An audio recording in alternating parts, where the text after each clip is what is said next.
Hello everyone, আমি doctor অন্বেষণা।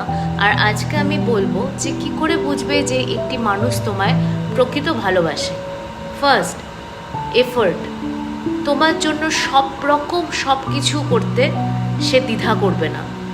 তোমার ছোট ছোট জিনিসগুলোকে প্রায়োরিটি দেবে। সেকেন্ড, সময়। সময়ের মতো মূল্যবান জিনিস খুব কম হয়, কারণ সময় একবার চলে গেলে আর ফেরত আসে না। যে মানুষটি তোমার জন্য সবসময় অ্যাভেলেবেল থাকবে, নিজের কাজ সবার থাকে, কিন্তু তারপরেও যদি সে অ্যাভেলেবেল থাকে, তাহলে মনে করবে যে তার থেকে সঠিক মানুষ তোমার জীবনে কেউ নয়। থার্ড, সেই মানুষটি তোমার চোখের জল দেখতে পারবে না। তুমি কান্নাকাটি করলে, ঝগড়া হলো, ঝগড়াঝাটি হলো, তুমি কান্নাকাটি করছো, না খেয়ে শুয়ে পড়ছো, এগুলো দেখে সে থাকতে পারবে না। সে চাইবে সমস্যাটা সমাধান